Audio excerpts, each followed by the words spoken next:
మీ ఎలాంటి వ్యాపార ప్రకటనలకైనా వెంటనే మా ఛానల్ సంప్రదించండి. అందరికీ నమస్కారం. నేను శిరీష. ప్రస్తుతం మనతో పాటు ఉన్నారు ప్రముఖ ఆధ్యాత్మికవేత్త శ్రీమతి బట్టిప్రోల విజయలక్ష్మి గారు. అమ్మతో మాట్లాడదాం.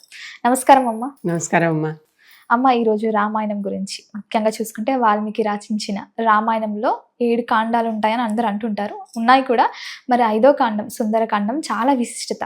అసలు ఎలా పారాయణం చేయొచ్చు అంటారు? అసలు సుందరకాండానికి పేరు ఎందుకు వచ్చిందంటారు? సుందరకాండ సుందరమైన కాండ. మొత్తం ఉన్న 7 కాండాల్లో బాలకాండ, అయోధ్యకాండ, అరణ్యకాండ, కిష్కింధకాండ, సుందరకాండ, యుద్ధకాండ, ఉత్తరకాండ. ఉత్తరకాండ బాలకాండాలు ప్రక్షిప్తాలు అనేటటువంటి వాదనలు కూడా కొన్ని ఉన్నాయి. 5 ఉన్నాయి అసలు అని. అదే ఉత్తరకాండ పూర్తిగా ప్రక్షిప్తం అని చెప్పేది కూడా ఒకటి ఉంది. ఎందుకంటే యుద్ధకాండ అయిపోగానే అక్కడ ఆ ఫలితం చెప్పేశాడు. ఒకటి ఏదైనా చేస్తే దాని చివర ఈ పఠన ఫలితం ఉంటుంది కదా, ఆ పఠన ఫలితం చెప్పేశాడు కనుక ఉత్తరకాండ లేదు అనేది ఒక భావన. లేదు, ఉత్తరకాండ కూడా ఉన్నది అనేది ఇంకో భావన. మొత్తం మీద 7 కాండాల్లో రామ కథ అంతా ఉంటుంది. అంటే రాముడు పుట్టిన దగ్గర నుంచి రామ నిర్యాణం దాకా, అంటే సరయూ ప్రవేశం దాకా అంతా ఉంటుంది. దాంట్లో మధ్యలో అయోధ్యకాండ తర్వాత కిష్కింధకాండ, అయోధ్య, అరణ్య, కిష్కింధకాండ తర్వాత సుందరకాండ. ఈ సుందరకాండ పూర్తిగా దీనికి హనుమంతుడే నాయకుడు. ఈ కాండకంతా హనుమంతుడే హనుమంతుడి ప్రతాపమే, హనుమంతుడు తప్ప మరొకటి ఏమీ లేదనేది. దీనికి సుందరకాండ మొదట్లోనే ఒక పద్యం చెప్తారు. ఆ పద్యం ఒక్కసారి చెప్తా. సుందరే సుందరో రామ, సుందరే సుందరీ సీత, సుందరే సుందరం కావ్యం, సుందరం సుందరం మంత్రం, సుందరే సుందరీ కథ, సుందరే సుందరం వనం, సుందరే సుందర కపి, సుందరే కిమ్న సుందరం అని. ఇది అంటే రాముడు సుందరుడు, సీత సుందరి, హనుమంతుడు సుందరుడు. హనుమంతుడు చాలా ముద్దుగా ఉంటాడు. హనుమంతుడు అసలు పేరు సుందరుడే.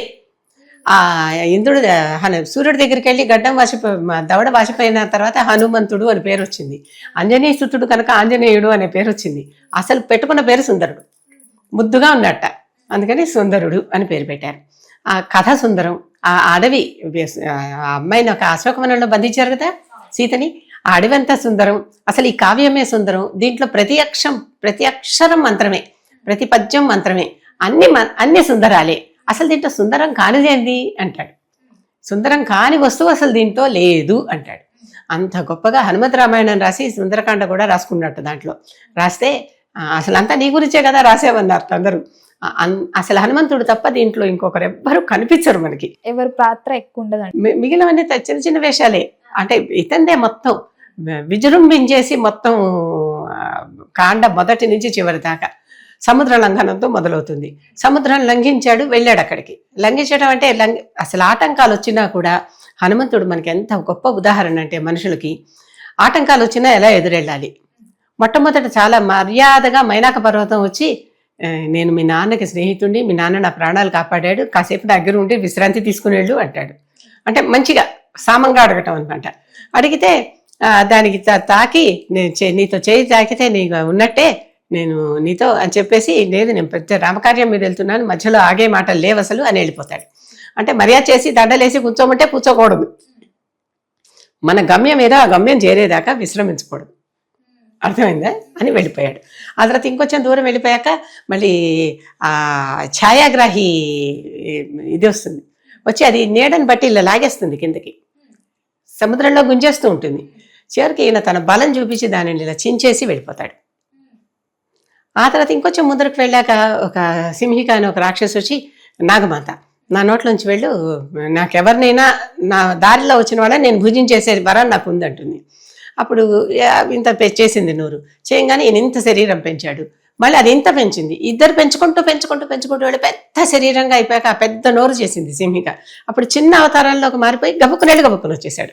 నీ నోట్లకు దూరాలనే కదా వరం, నీ వరం నాగం దేవతవు కనుక నీ వరం నేను కాపాడా, మర్యాదనిచ్చా, వెళ్ళాను, వచ్చేసాను అంటే ఎక్కడికక్కడ సామధాన భేద దండోపాయాలు వాడుకుంటూ బయటికి రావటం అనమాట.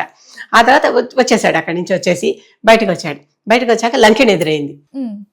లంక దగ్గర దిగంగానే, నేను ఈ లంకా నగర ద్వారానికి నేను రక్షకురాలి, నన్ను దాటి నువ్వు ద్వారం లోపల పోలేవు అంది. అనేసి దానిలో పిడుగుద్దు గుద్దాడు నెత్తిని. అది వెంటనే నువ్వు గుద్దటం వల్ల నా శాపం పోయింది, నాకు స్వేచ్ఛ వచ్చేసింది, నేను వెళ్ళిపోతున్నాను. అది వెళ్ళిపోయింది.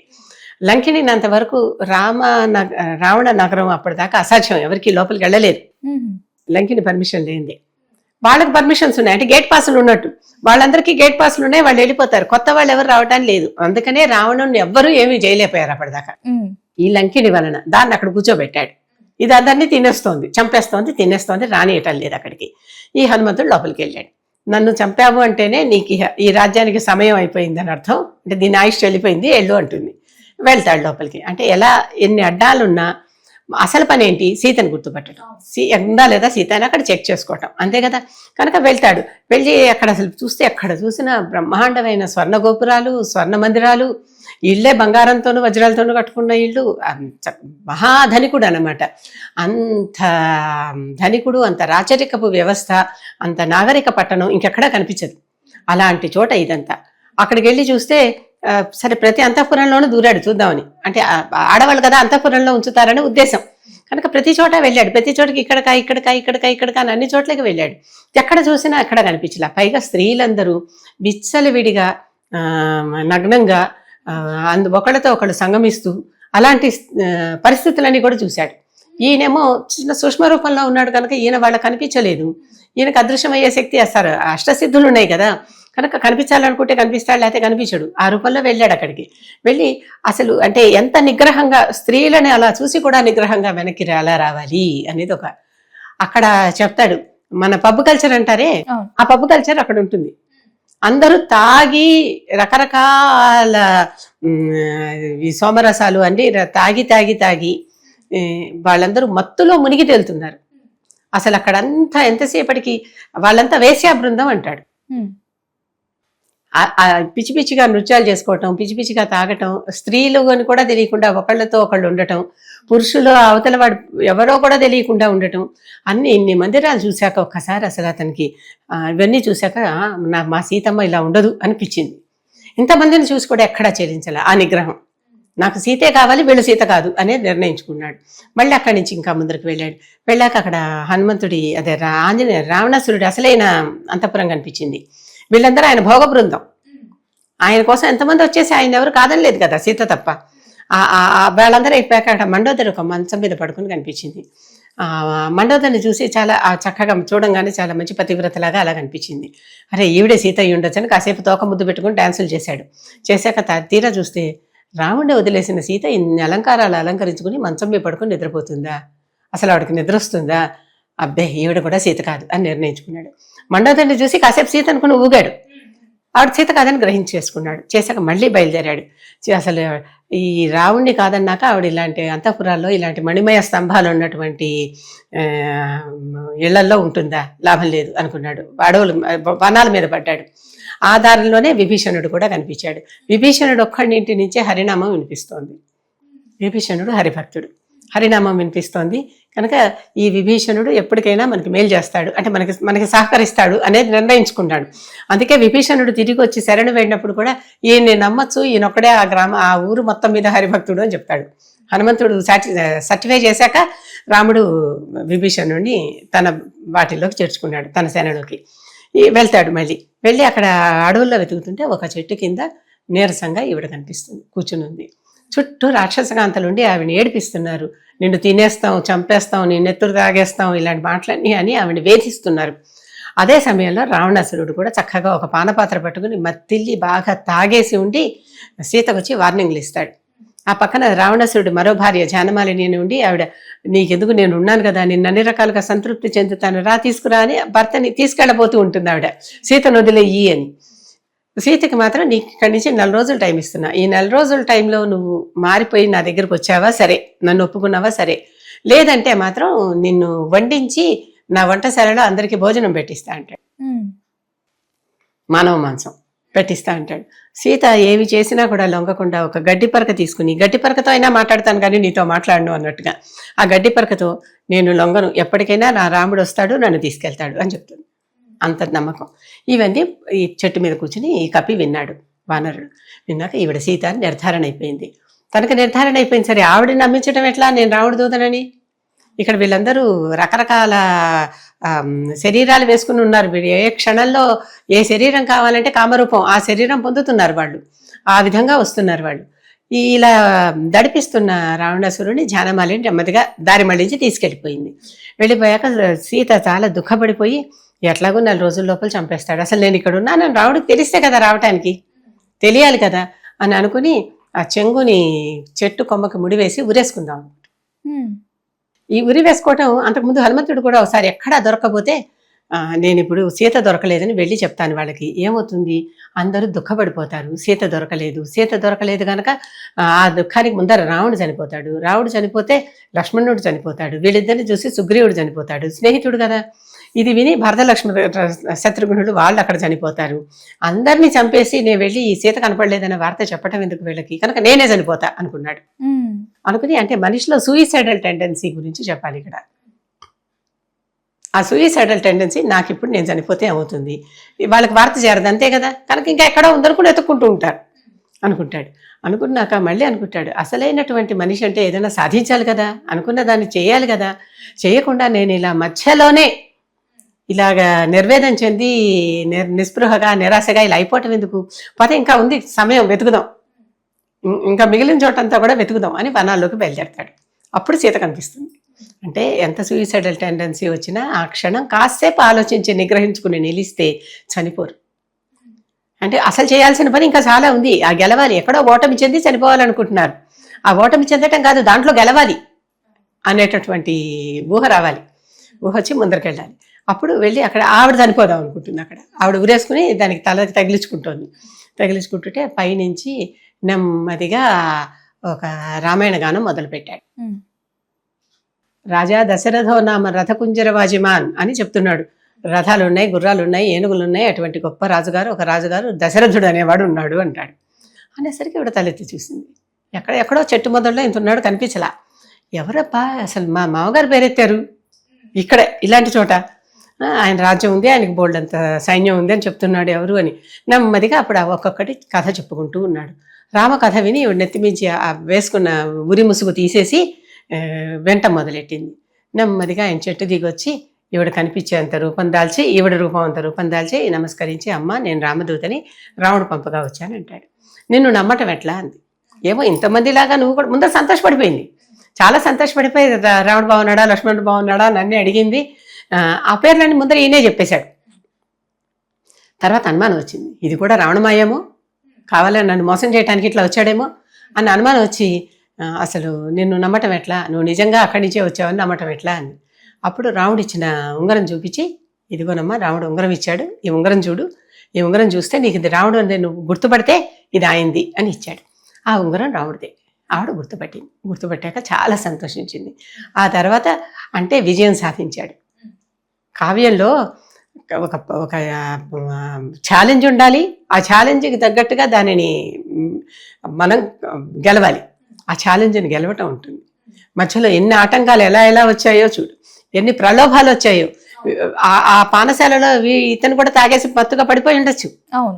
మళ్ళీ సీతను చూశాక తిరిగి వెళ్ళేటప్పుడు అక్కడ అలాగా ఒక వనంలో వీళ్ళందరూ తాగి అడ్డంగా పడిపోయి అల్లరి చేస్తూ ఉంటారు. అంటే తాగే అలవాటు అయితే ఉంది, అయినప్పటికీ ఇక్కడ తాగడు. ఇన్ని పబ్బులు చూసినా ఎక్కడ తాగడు, ఇంతమంది స్త్రీలను చూసినా ఎక్కడా చలించడు, అంతమంది రాక్షసులు వచ్చినా అందరినీ ఎక్కడికక్కడ ఆపుకున్నాడు. చూసి అమ్మా లేదు నేను తీసుకెళ్ళిపోతా, నువ్వు నా భుజం మీద కూర్చో, నేను తీసుకెళ్ళిపోతా అంటాడు. ఈ భుజం మీద కూర్చుని వెళ్తే దగ్గరలో ఎక్కడన్నా పడిపోతే ఇవన్నీ ఏంటి, ఇదంతా ఆయన నా భర్తకేం గౌరవం, ఆయనే వచ్చి నన్ను తీసుకెళ్తేనే గౌరవం, కనుక ఆయన తీసుకురా అని. తీసుకొస్తానమ్మా తప్పకుండా, అలాగే మీ రాముడు లక్ష్మణుడు సుగ్రీవుడు మొత్తం మా వానర సైన్యం అంతా వచ్చి నిన్ను విడిపిస్తామని చెప్పింది. ఇక్కడ ఒక అంటే ఒక ఏమంటారు ఉపశమనం ఏంటంటే, రావణుడు నరుడు వానరుడికి తప్ప మిగిలినందరికీ పర్వాలని వాళ్ళని చంపకుండా వరం పొందాడు. నరుడు వానరుడు వీళ్ళు ఎంత చిన్న జీవులు ఆఫ్టర్ ఆల్ అనుకుని నరుడు వానరుడు నన్ను చంపేయడానికి అంత గొప్పవాళ్ళ అని వాళ్ళ గురించి తనకి మరణం రాకుండా వరం పొందలా, కనుక ఈ ఇద్దరు రూపంలోనే వాళ్ళు చంపగలరు. కనుక రాముడు ఎప్పుడు నరుడిలాగానే ప్రవర్తిస్తాడు కానీ దేవుడిలాగా ప్రవర్తించాడు. మొత్తం రామాయణంలో నేను మనిషినే అంటూ ఉంటాడు. ఏమన్నా అంటే ఎవరంటే ఆత్మానం మానుషం మనియే, నేను మనిషిని అంటాడు. దశరథుడు కొడుకుని నేను మనిషినే అని చెప్పుకుంటాడు అందరికీ కూడా, ఆ విధంగానే అలాగే చెప్పుకుంటాడు. ఈ హనుమంతుడు ఏం చేశాడు, ఇప్పుడు చూశాడు ఈ రావణాసురుడికి ఇంత బలం ఉంది, ఇంత ఐశ్వర్యం ఉంది, ఇంత భోగం ఉంది, కనుక వీటన్నిటిని తగ్గించేయాలి. తగ్గిస్తే మదం అణుగుతుంది, అప్పుడు కొంచెం భయం అనేది వస్తుంది. ఒక్క హనుమంతుడు వచ్చి ఎంత చేయగలిగాడు చూపటానికి గాను ఈ హనుమంతుడు ఒక్కడితో ఒక్కసారి పోయి ఆ వనం అంతా నాశనం చేసి పారేశాడు. వన రక్షకులందరూ రాక్షసులు ఉన్నారు కదా, వాళ్ళందరినీ చంపేశాడు. వాళ్ళ వెనకాల రావణాసురుడు బోళమంది సైన్యాన్ని పంపించాడు. ఇదంతా సుందరకాండ కథలో ఉంటుంది. వాళ్ళందరినీ చంపేశాడు. చివరికి అక్షకుమారుడు రావణాసురుడు కొడుకును కూడా చంపేశాడు. అంతమందిని చంపేశాడు. చివరికి ఇంద్రజిత్తును పంపించాడు. ఆ ఇంద్రజిత్తును పంపిస్తే, ఇంద్రజిత్ అంటే ఇంద్రుడిని గెలిచినవాడు కనుక అతని పేరు ఇంద్రజిత్, కానీ అసలు పేరు మేఘనాథుడు. మేఘనాథుడిని పంపించాడు. మేఘనాథుడిని పంపిస్తే మేఘనాథుడు ఇతని మీదకి బ్రహ్మాస్త్రం వేశాడు. బ్రహ్మాని గౌరవించటం కోసంగాను ఇంకోటి, ఈ బ్రహ్మాస్త్రంతో నన్ను తీసుకుపోయి రావణాసురుడి దగ్గర నుంచోబెడతాను అనుకుంటున్నారు కదా వీళ్ళు, కనుక రావణాసురుడిని చూడటానికి ఇది ఒక అవకాశం అని ఒప్పుకుంటాడు. ఒప్పుకుని ఆ బ్రహ్మాస్త్రాన్ని కట్టుబడతాడు. వీళ్ళ చంపిన వాళ్ళందరినీ, అంటే పెద్ద పెద్ద సైన్యాన్ని, మహానాయకుల్ని చంపేశాడు. నాయకుల్ని చంపేశాడు. రావణుడు కొడుకుని చంపేస్తే రావణుడికి ముందర అసలు భయం కదా, అది జరిగింది. మేఘనాథుడి ద్వారా బ్రహ్మాస్త్రానికి, మేఘనాథుడు అమాయకంగా ఏం చేశాడంటే, బ్రహ్మాస్త్రం వేశాక అస్త్రానికే కట్టుబడి ఉంటారు. మంత్రపూరితమైంది అది. అస్త్రం అంటే మంత్రపూరితం, శస్త్రం అంటే మామూలుది. శస్త్రం అంటే మామూలు ఏదైనా వస్తువుతో తయారు చేసింది, ఒక పదార్థంతో తయారు చేసింది. ఇనుముతోనో, రాగితోనో, రేకుతోనో, అదే దేనితోనో, అలా ఇత్తడితోనో తయారు చేసినటువంటిది, చెక్కతోనో. తాడు కట్టేశాడు. మళ్ళీ తాడు కట్టేసరికి బ్రహ్మ బంధం తెగిపోయింది. అంటే అది ఉండదు ఇంకా. ఒక సూత్రంతో, కనిపించని సూత్రంతో బంధించాడు. అది తెలియక అజ్ఞానంతో మళ్ళీ వేరే సూత్రంతో బంధించాడు. ఒకసారి తెగిపోయింది. తీసుకెళ్లి కూర్చోబెట్టారు అక్కడ. రావణాసుడి దగ్గర నుంచోబెట్టాడు. నుంచోబెడితే తన బలం చూపించాడు. అక్కడ బోల్డు నీతి సూత్రాలు చెప్పాడు. నేనొక్కడిని వచ్చి నీకు ఇంత చేయగలిగానంటే, ఇక మిగిలిన ఊహించుకో, మా వాళ్ళందరూ వస్తే అట్లా ఉంటుంది. నేను ఒక్కడనే వచ్చా. ఇలా నాలాంటి వాళ్ళు అక్కడ బోల్డంత మంది ఉన్నారు, నాకంటే మించిన వాళ్ళు ఉన్నారు. అలా చెప్తాడు. నాకంటే మించిన వాళ్ళు ఉన్నారు, నాలాంటి వాళ్ళు బోలంత మంది ఉన్నారు, నన్ను మించిన వాళ్ళు ఉన్నారు, కొద్దిగా తక్కువ వాళ్ళు ఉన్నారు. ఇంతమంది వచ్చి నీ మీద పడితే నువ్వేమైపోతావు, ఊహించుకో, సీతను వదిలి అని ఇన్ని రకాలుగా. నేను ఆఫ్టర్ ఆల్ ఒక గంతులో దాటి వచ్చేసా నీ సముద్రాన్ని. ఈ సముద్రం గొప్ప రక్ష అనుకుంటున్నావు, నీ లంకిని ఒక గుద్దుతో చంపేశా, అది రక్ష అనుకున్నావు అని ఇలా భయపడతాడు అనమాట. రావణుడు గొప్పతనం గురించి, తన పరాక్రమంతో తను ఏమి సాధించాడు అనే దాని గురించి బోళ్ళు చెప్పి భయపడతాడు. వీడు అనవసరంగా ఎక్కువ వాగుతున్నాడు, వీడి తోకకి నిప్పంటించి వదలమన్నాడు రావణాసురుడు. ముందర అసలు చంపేయమన్నాడు. విభీషణుడు అడ్డం పడి చంపకూడదు, దూతను చంపకూడదు. వాళ్ళ మాట కదా చెప్పాడు, తన మాట కాదు కదా. కానీ చూసొస్తే కాల్చి రమ్మన్నాడని ఒక సామెత వస్తుంది చూడు. హనుమంతుడి గురించే రావుడు ఏమీ చెప్పలా, సీతను చూసి రమ్మన్నాడు అంతే. అంటే ఇన్ని పనులు చేశాడు రావుడి పేరు చెప్పుకుని. రావుడు ఇంతకీ ఇవన్నీ చెయ్యాలని తను నియోగించలా. వచ్చి ఆ నిప్పు అంటించారు కదా, మహా సరదాగా ఉంది, బాగుంది కదా అని తోక పెట్టి వాళ్ళ ఐశ్వర్యాన్నంతా తగలెట్టేశాడు. వాళ్ళ ఇళ్ళు, వాళ్ళ ఆస్తులు, వాళ్ళ మంటపాలు, మందిరాలు అన్నీ తగలబెట్టేశాడు. అసలు ఏమీ లేకుండా అందరు నిట్టనులుగా నేల మీద నుంచున్నారు. అంటే వాళ్ళ ఐశ్వర్యం నాశనం చేశాడు, వాళ్ళ ధనం నాశనం చేశాడు, వాళ్ళ భోగ మందిరాలన్నీ నాశనం చేశాడు, మళ్ళీ వాళ్ళ వనాలు నాశనం చేశాడు, వనరక్షకుల్ని చంపాడు, ఆయన కొడుకునే చంపాడు. ఇన్ని చేసి అప్పుడు సీత దగ్గరికి వచ్చి, అమ్మ నేను వెళ్ళి రాముడికి నీ మాట చెప్తాను, గుర్తుగా ఏమన్నా ఇస్తావంటే ఆవిడ చూడమని ఇచ్చింది. చూడమని అంటే పాపిడి బిళ్ళ.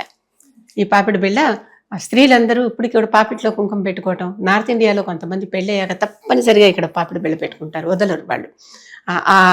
అది ఒక ఆచారం అనమాట. తప్పనిసరిగా పాపిడి బిళ్ళ మనకి ఉండేది. నెమ్మదిగా సౌత్ ఇండియాలో కొన్ని పోయాయి, నార్త్ ఇండియాలో ఇంకా కొన్ని ఉన్నాయి. అలాగే సౌత్ ఇండియాలో కొన్ని ఉన్నాయి, నార్త్ ఇండియాలో అవి పోయాయి. ఆ విధంగా ఆ పాపిడి బిళ్ళ తీసిచ్చి ఇది నా గుర్తుగా రాముడికి ఇవ్వు, ఆయన గుర్తుపడతాడు అని చెప్తూ, ఈ చూడామణి కానీ ఉంగరం కానీ ఇచ్చారా లేదా, దాని మీద అసలు రామాన అక్షరాలు ఉన్నాయని, లిపి లేదు కదా అప్పటికి, కనుక రామ అక్షరాలు ఎక్కడి నుంచి వచ్చాయనే వాదన ఒకటి ఉంది. కనుక ఉత్త ఉంగరమే ఇచ్చాడని అనుకోవాలి, రాముడు తన ఉంగరం ఇచ్చాడు అనుకోవాలి. ఈవిడ చూడమని ఇస్తూ కాకి కథ ఒకటి చెప్పింది, కాకాసురుడు కథ చెప్పింది. రాముడికి నిద్రపోతూ ఉంటే రాముడికి కూడా పాదాలు ఒత్తుతూ ఉంది వనవాసంలో ఒకసారి. అప్పుడు ఆ కాకాసురుడు సీతను అసురుడు కాకి రూపంలో వచ్చి సీతని గుండె మీద పొడుస్తూ ఉన్నాడు. సీతకు రక్తం కారుతోంది. రక్తం కారుతున్నా తను కదిలితే పాపం భర్త లేస్తాడని ఇవిడ లేవకుండా కాళ్ళు ఒత్తుతోంది. ఆ రక్తం చుక్క కింద పడింది, ఆయన పాదాల మీద పడి ఆయనకి మెలకు వచ్చింది. మెలకు వచ్చి లేచాడు. లేచి నా భార్యని ఇంత వేధిస్తావా అని బ్రహ్మాస్త్రం తీసి కాకాసురుడిని వధించాడు. పిచ్చుకు మీద బ్రహ్మాస్త్రం అంటాడు చూడు, పిచ్చుకు మీద కాదు కాకి మీద అనమాట. అది చేసి ఆ విధంగా ఆ కథ గుర్తు చేస్తుంది. అంత చిన్న కాకి నుంచే నన్ను రక్షించాడు, ఈ రాక్షసుడి నుంచి నన్ను రక్షించమని అడిగానని చెప్పు అంటుంది. నాకు ఇబ్బంది అయితే తట్టుకోలేడు రాముడు, ఆ చిన్న కాకి నన్ను వేధిస్తేనే తట్టుకోలేక చేశాడు. ఈ రావణుడు నన్ను రోజు వచ్చి వేధిస్తున్నాడు, ఇలా నాకు ఇంకా 4 రోజులే సమయం ఉందన్నాడు అని కూడా చెప్పు అని అన్నీ చెప్పి పంపిస్తుంది. అప్పుడు మళ్ళీ ఈవిడికి దండం పెట్టుకుని బయలుదేరి మళ్ళీ వెనక్కి వెళ్తాడు. వెనక్కి వెళ్ళాక అక్కడికి వెళ్ళినాక కూడా వెళుతుంటే వీళ్ళందరినీ చూసి నేను సీతను చూసా అంటాడు. అందరూ చాలా సంతోషపడిపోయారు, అమ్మయ్య సీతను చూశారు కదా అని. అందరూ బయలుదేరారు. బయలుదేరుతూ వాళ్ళ కిష్కింద దాకా చేరారు. ఆ బయట ఒక గొప్ప వనం ఉంటుంది. ఆ వనం నిండా తేనెలు అవన్నీ పట్టు తేనెలు పెంచుతున్నారు. అదంతా ఇష్టం వచ్చినట్టుగా వీళ్ళందరూ తెగ తాగేశారు. తాగేసి మత్తుగా పడి తూగుతున్నారు. ఆనందం అనమాట. They are celebrating the victory. వెళ్ళి చూసి జయించుకొచ్చాడు అనేటటువంటి విక్టరీ. అన్నీ చేసి వీళ్ళందరూ ఆనందపడ్డారు. అంత ఆనందపడ్డాక పద అసలు రాముడికి చెప్పాలి, ఆయన ఎదురు చూస్తున్నాడు, మనం ఇక్కడ ఈ దీనికి అంతటికి కాపలాగా ఉన్నటువంటి రాజుగారు వెళ్ళి ఒక కపి వెళ్ళి చెప్తాడనమాట. అక్కడ మీ వాళ్ళందరూ వచ్చారు, తెగ తాగుతున్నారు, అక్కడ చెల్లి చెప్తాడు. చెప్పినాక ఆ కపి చెప్పంగానే అసలు వెళ్తూ ఎవరికైనా ఎదురు చూస్తున్నప్పుడు ఏమని చెప్పాలి? నేను ఇక్కడికి వెళ్ళాను, అక్కడికి దూకాను అవన్నీ చెప్పకూడదు. దృష్ట్యా మయా సీత అంటాడు. అంటే సీతను నేను చూశాను అంటాడు. తర్వాత మిగిలినవన్నీ చెప్తాడు. అంటే ఆ మాట కోసం కదా రాముడు ఎదురు చూస్తున్నాడు కనుక దృష్ట్యా మయా సీత, నేను సీతను చూశాను అంటాడు. అనేసరికి అమ్మయ్య చాలు. తర్వాత తను ఎలా చూశాడు, ఎలా వెళ్ళాడు అవన్నీ వివరాలు మళ్ళీ మొత్తం చెప్పుకొచ్చాక అసలు చాలా రాముడు ఆనందపడిపోయి కావాలించుకుంటాడు. నా ప్రాణం నిలబెట్టావు అంటాడు. అని మనం అందరం బయలుదేరి యుద్ధానికి వెళ్ళి ఎక్కడుందో తెలిసింది, ఎలా ఉందో తెలిసింది కనుక మనం అందరం వెళ్దామని నిర్ణయించుకుంటారు. ఇది ఈ సుందరకాండలో ఉన్న కథ. దీంట్లో అంతా హనుమంతుడు కథ తప్ప మిగిలిన పాత్రలన్నీ కొంచెమే ఉంటాయి. అమ్మ, ముఖ్యంగా మరి సుందరకాండ పారాయణం చేయాలనుకుంటే ఎలా పాటించవచ్చు? సుందరకాండలో ప్రతి అక్షరం మంత్రం, ప్రతి అక్షరం మంత్రం, ప్రతి శ్లోకం మంత్రం, ప్రతి దాంట్లో సర్గలు అని ఉంటాయి. సర్గలుగా ఉంటాయి అవి. అంటే రోజుకో సర్గ చదవడం ఒక సంప్రదాయం. ఏ పుస్తకం తీసుకున్నారు అంటే తులసి రామచరితమానసం తీసుకోవచ్చు, వాల్మీకి రామాయణం తీసుకోవచ్చు, ఇంకా చాలామంది రాశారు కదా రామాయణాలు, చాలా రామాయణాలు ఉన్నాయి. వాటిల్లో ఏది తీసుకున్నా కూడా చక్కగా రోజుకో సర్గ చొప్పున చదువుకుంటూ వెళ్ళి ఆ రోజుకో సర్గ పారాయణ చేయటం ఒక పద్ధతి. అది కరెక్ట్ అయిన పద్ధతి. మొత్తం కొన్ని అంటే సర్గల సంఖ్య నేను చెప్పట్లేదు, ఎందుకంటే ఒక్కొక్క రామాయణంలో కొన్ని సర్గల సంఖ్యలు మారినాయి కనుక ఆ సర్గలు అలా పారాయణం చేసుకుంటూ వెళ్ళి అన్ని సర్గలు పారాయణ చేసి ఆ చివరి రోజున హనుమంతుడికి అంటే రోజు హనుమంతుడికి పూజ చేయాలి. చివరి రోజున హనుమంతుడికి ఒక వడమాల కానీ ఏమన్నా వేస్తే ఆయనకి ఇష్టం కదా, తమలపాకు మాల కానీ వడమాల కానీ వేసి హనుమంతుడి పూజ చేసుకుంటే ఎంత క్లిష్టమైన కార్యమైనా కూడా ఆయన మనకి ఎంత కష్టమైన పని ఇదంతా వెళ్ళి అలా సముద్రం ఎంత కష్టమైన పని చేశాడు, అసలు ఎవ్వరు చేయలేనటువంటి పని చేశాడు. అటువంటి ఎంత క్లిష్టమైన కార్యమైనా మనకు ఆయన చేసేలాగా వరం ఇస్తాడు, అనుగ్రహిస్తాడు, ఆ సాధించే శక్తిని ఇస్తాడు అని నమ్మకం. కనుక రోజుకో సర్గ చొప్పున పారాయణ చేయండి, అది కరెక్ట్ అయిన పద్ధతి. ఎక్కువగా చేసేసి అలసిపోయి ఇంకా అవ్వలేదా అని చేసుకుంటూ ఉంటారే, అది పద్ధతి కాదు అసలు. కనుక రోజుకో సర్గ చేసి ఆ సర్గలో కొన్నిసారి ఎక్కువ శ్లోకాలు ఉండొచ్చు, కొన్నిసార్లు తక్కువ శ్లోకాలు ఉండొచ్చు. రోజుకో సర్గ అంటే ఒక అధ్యాయం అవుతుంది అనమాట, ఒక పార్ట్ కొంత భాగం అవుతుంది. అదైపోయాక మళ్ళీ తర్వాత మిగిలినవి. ఆటంకాలు వస్తే ఎలా నిరోధించాలి, సామధాన భేద దండోపాయాలు ఎక్కడెక్కడ వాడాలి. సామం మైనాకుడింది, సామం ఊరికి అలా తాకి వెళ్ళిపోయాడు, దండం ఆవిడని ఇలా చీల్చేశాడు. అవునా, ఆవిడకి దానంలాగా లోపలికి వెళ్ళి ఇలా వచ్చేసాడు. ఈవిడికేమో భేదోపాయం అంటే మొత్తం మీద లంకెణిని చేసేసి వెళ్ళిపోయాడు. మొత్తం మీద 4 ఉపాయాలు చేసి వెళ్ళాడు.